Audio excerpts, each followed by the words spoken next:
Senhor esteja convosco, Ele está no meio de nós. Proclamação do Evangelho de Jesus Cristo, segundo Mateus. Glória a vós, Senhor. Naquele tempo, a fama de Jesus chegou aos ouvidos do governador Herodes. Ele disse a seus servidores: é João Batista, que ressuscitou dos mortos, e por isso os poderes miraculosos atuam nele. De fato, Herodes tinha mandado prender João, amarrá-lo e colocá-lo na prisão, por causa de Herodíades, a mulher de seu irmão Filipe. Pois João tinha dito a Herodes, não tinha permitido tê-la como esposa. Herodes queria matar João, mas tinha medo do povo, que o considerava como profeta. Por ocasião do aniversário de Herodes, a filha de Herodíades dançou diante de todos e agradou tanto a Herodes que ele prometeu com juramento dar a ela tudo o que pedisse. Instigada pela mãe, ela disse: dá-me aqui no prato a cabeça de João Batista. O rei ficou triste, mas, por causa do juramento diante dos convidados, ordenou que atendessem o pedido dela e mandou cortar a cabeça de João no cárcere. Depois, a cabeça foi trazida num prato, entregue à moça, e esta a levou para sua mãe. Os discípulos de João foram buscar o corpo e o enterraram. Depois foram contar tudo a Jesus. Palavra da salvação. Glória a vós, Senhor. Meus irmãos e minhas irmãs, mais uma vez estamos diante desta palavra, diante dessa situação difícil que João Batista teve que viver e teve que passar. Ter que falar para Herodes que a mulher que ele estava não era dele. E olha que não era qualquer pessoa, não. Era o rei Herodes. Não era qualquer pessoa.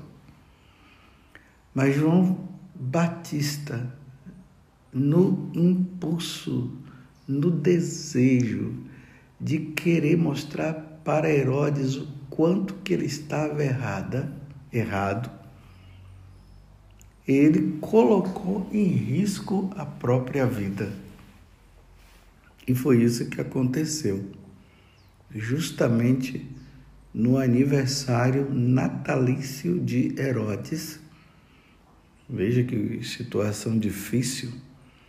Enquanto ele comemorava o aniversário natalício dele, nascimento, manda matar uma pessoa.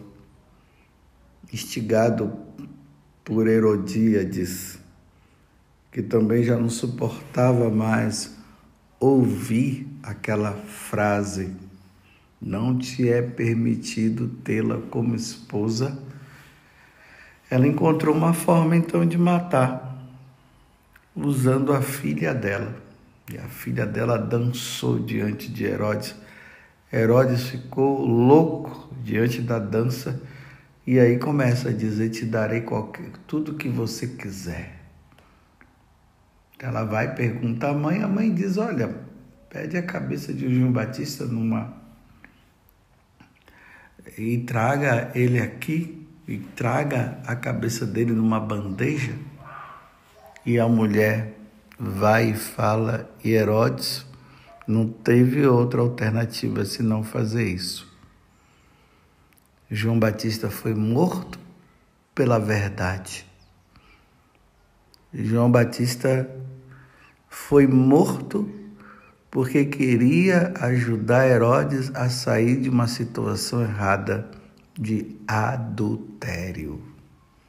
Esse foi o problema. Ele não quis sair, ela também não. Então acharam melhor que vamos destruí-lo. E acabaram matando. Que tristeza. Agora, meus irmãos, veja que situação difícil que nós vivemos nos tempos de hoje. Muitas pessoas vivendo esta situação. E vou dizer uma coisa, é até por ignorância. Aqui eu estou me referindo aos católicos, por ignorância. Ou não estudaram o catecismo, ou não tiveram a oportunidade de ouvir.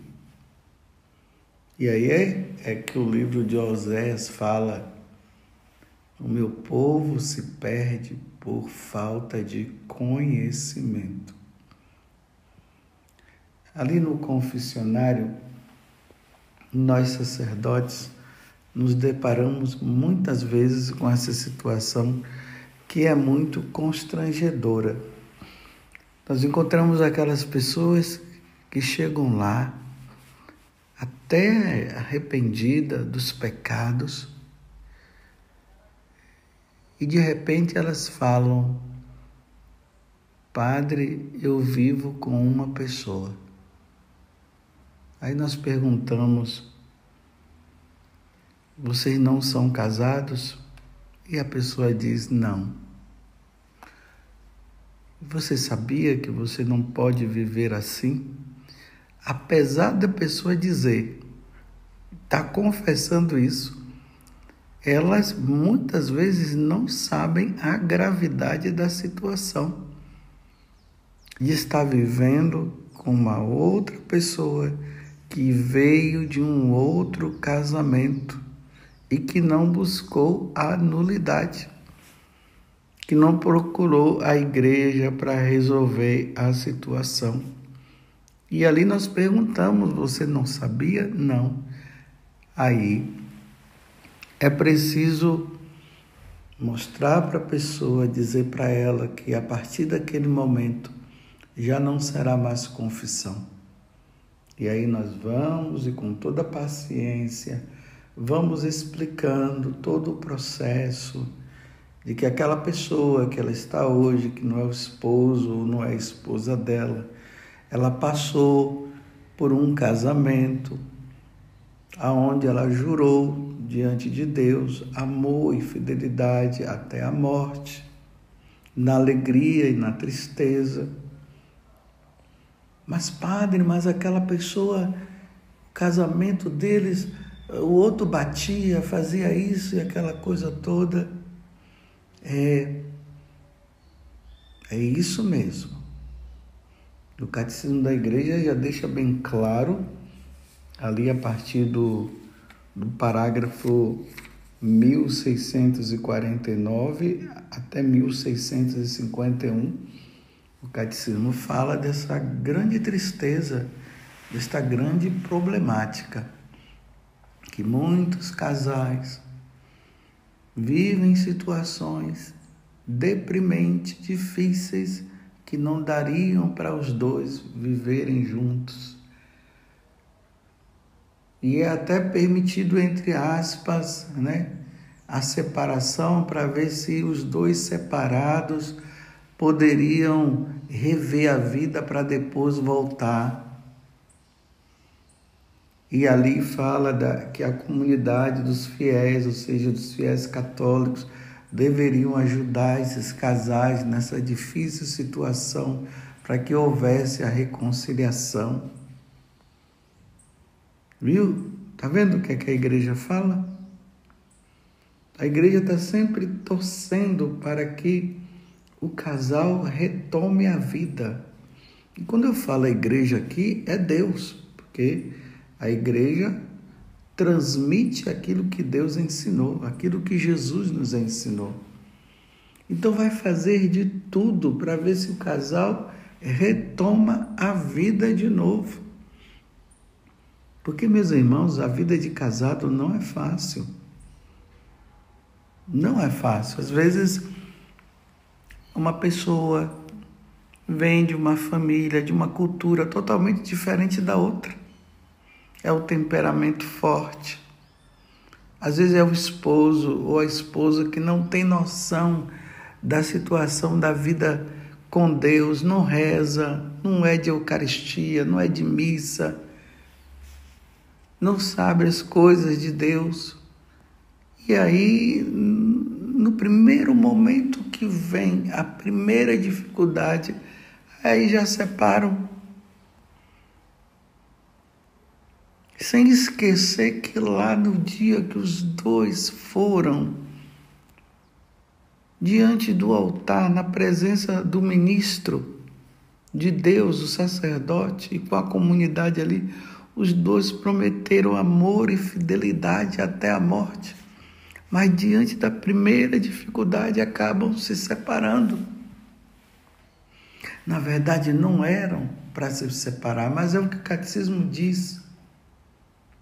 Depois eu convido você mais uma vez a pegar, como eu já falei, os parágrafos 1649 até 1651 e medite, veja, leia, para você ver o que é que a igreja, baseada naquilo que Jesus ensinou, fala. E ali tem um momento que diz que casais, diante dessas situações em que os dois já não conseguem mais viver juntos, eles se separam, e ali há um crescente de divórcios na parte civil, porque pela parte civil é fácil, é só chegar lá e se divorciar, mas que vivem essa situação difícil, porque eles se separam, mas continuam casados na igreja, porque quando se casa na igreja é para sempre. E as pessoas, por ignorância, muitos, a maioria é por ignorância, eles não sabem, não tiveram uma catequese boa, infelizmente não tiveram uma catequese boa. Às vezes nós, sacerdotes, não tocamos no assunto, não ensinamos. E aí nós encontramos as pessoas nessas situações difíceis. Aí, como eu estava dizendo antes, aí nós vamos lá. É no mínimo meia hora de conversa, catequizando, mostrando. Muitas vezes eu pergunto, e o seu companheiro está aí? Tá, chama ele lá para a gente conversar. E aí conversa. Aí vai se falando da gravidade da situação. Muitos entendem, outros não entendem. Mas graças a Deus, aqueles que entendem a situação, eles procuram solucionar, usando os meios que a igreja propõe. E quais são os meios que a igreja propõe? Buscar, então, lá com o pároco, ver como é que se faz para buscar o tribunal eclesiástico para resolver a situação. Muitos até retomam, voltam e diz: olha, padre, realmente a minha situação com a minha esposa era difícil. A situação dela também, ela dizendo, a situação para com o esposo era difícil. Não dava para vivermos juntos. Mas graças a Deus buscamos e conseguimos. Hoje eu já casei.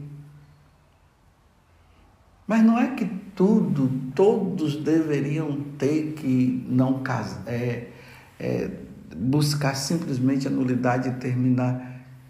O mais bonito seria lutar pelo casamento, por aquele casamento difícil, mas que lutou.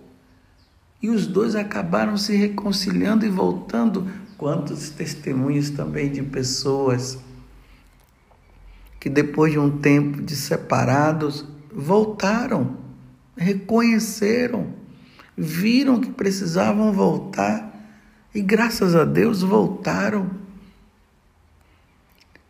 Mas também tem aqueles que na situação difícil, eles foram fiéis.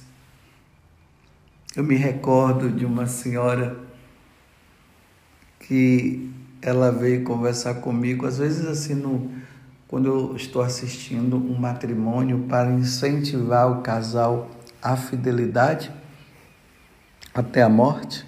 Aí eu conto esse caso de uma mulher que veio e falou para mim que há 31 anos ela era casada, mas ela dizia: mas padre, é difícil, dá vontade de largar.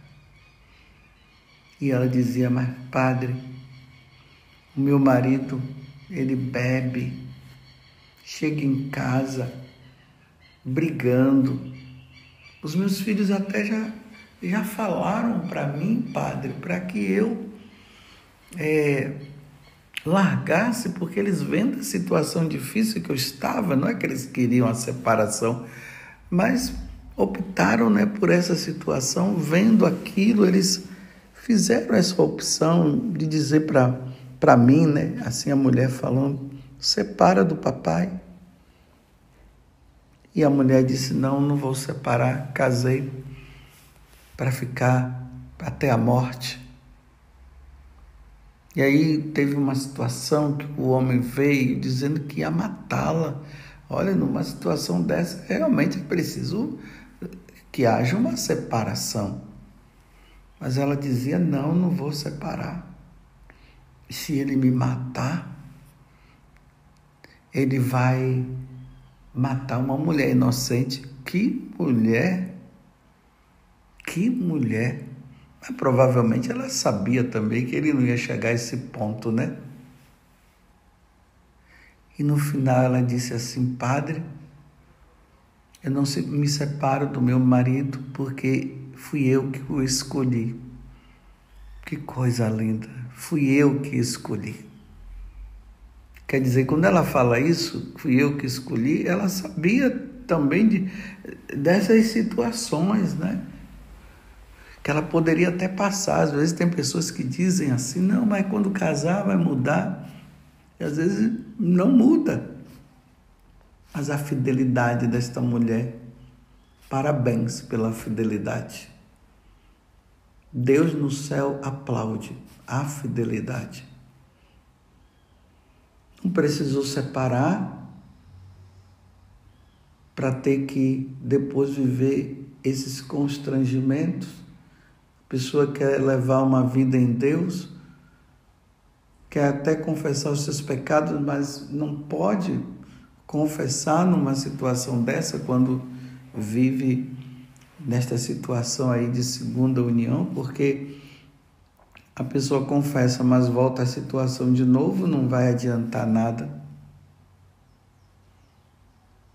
Não vai adiantar a confissão. Enquanto não resolver, o catecismo deixa bem claro, enquanto não resolver essa situação, a pessoa não pode receber a Eucaristia e não pode confessar. Ou seja, ela não recebe a Eucaristia porque está numa situação de pecado mortal. Então ela precisaria o quê? Ela precisaria rever a situação. Mas eu repito, muitas vezes é por ignorância. Agora, o ruim é quando a pessoa ela sabe e ela persiste e quer continuar e não quer resolver. Que situação difícil. Não é fácil, até mesmo nós sacerdotes não gostamos nem de ficar falando essas coisas, mas é preciso falar. Nós temos que ser como João Batista, é preciso tirar as pessoas da situação de ignorância, é preciso levar as pessoas a tomarem consciência. Aí as pessoas dizem assim: mas padre, então uma vez que eu me separei, eu não tenho jeito, eu não vou voltar mais, então eu não posso casar de novo? Não pode. Enquanto o cônjuge, ou seja, enquanto o esposo não morrer, não pode casar. Enquanto a esposa não morrer, não pode casar. Mas é Jesus que fala isso. Depois vocês peguem lá o Evangelho de São Marcos, o capítulo 10, do versículo 1 seguinte, você vai ver aquela situação dos fariseus que levam essa situação para Jesus, e Jesus diz: no começo não era assim. Ele pode casar ou não? Jesus, no começo não era assim.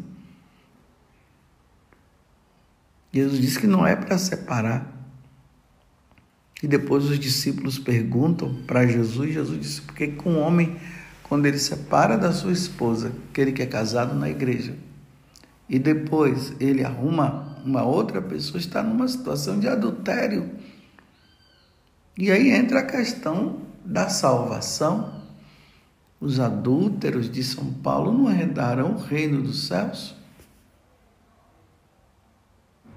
Mas eu quero mais uma vez parabenizar as mulheres e os homens heróis que, diante de situações difíceis, não somente agressões, né? Porque realmente quando chega ao ponto de agressão física, não dá para os dois ficarem juntos mesmo. Mas, uma vez não estando junto, não significa que agora tem que casar, tem que arrumar outro ou outra. Não, não pode. Porque um juramento foi feito diante de Deus. Os dois juraram diante de Deus que seriam fiéis um ao outro até a morte. Você compreende? Difícil de compreender, né? Mas é a verdade.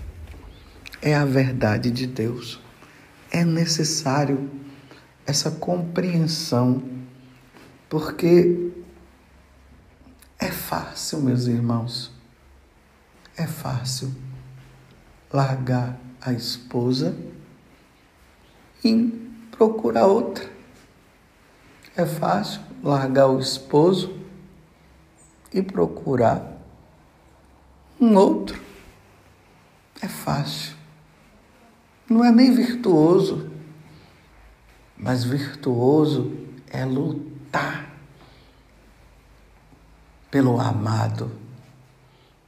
Porque é impossível que uma pessoa tenha ido casar sem o amor. Claro, tem situações, viu?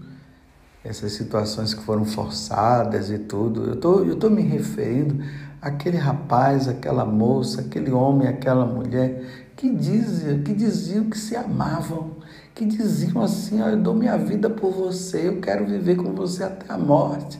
É essas pessoas que eu estou me referindo e que foram e casaram, mas vieram as primeiras dificuldades, se separaram e foram e estão com outro.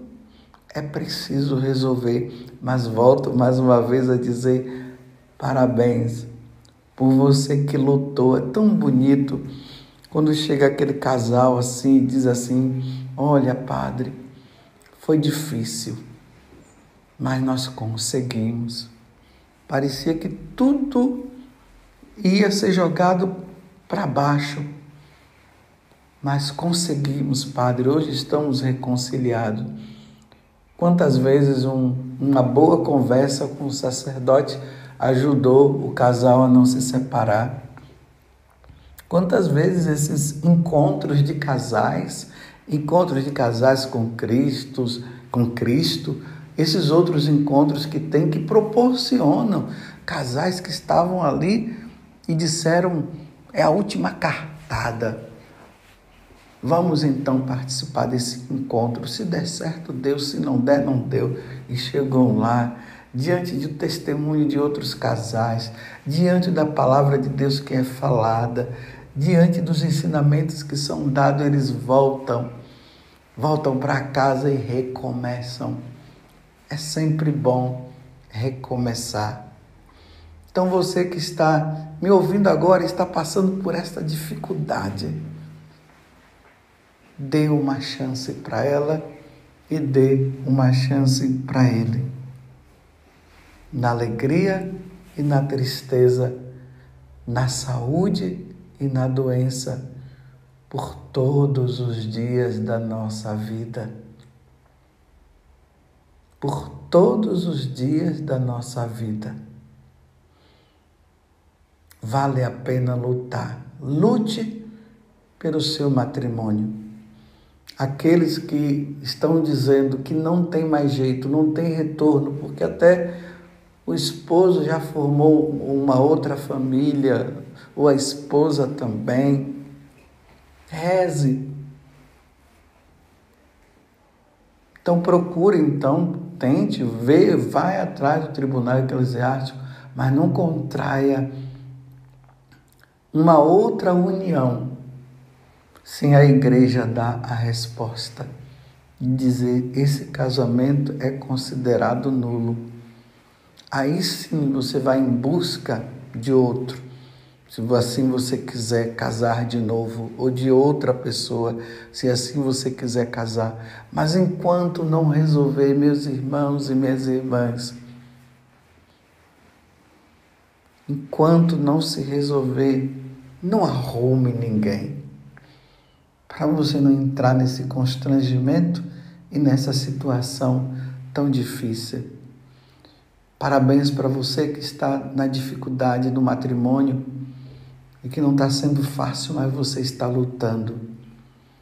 Parabéns para você que depois de um tempo de separado, vocês retornaram à vida matrimonial. Parabéns pelo retorno. Parabéns por você que está lutando, rezando. Parabéns por você que está rezando e com paciência você está esperando o seu marido voltar. Ou você que está rezando, esperando sua esposa voltar. Parabéns, porque não te é permitido viver com a mulher de outra pessoa ou o homem de uma outra pessoa, de uma outra mulher. Não é permitido. Louvado seja nosso Senhor Jesus Cristo, para sempre seja louvado, e a nossa Mãe, Maria Santíssima.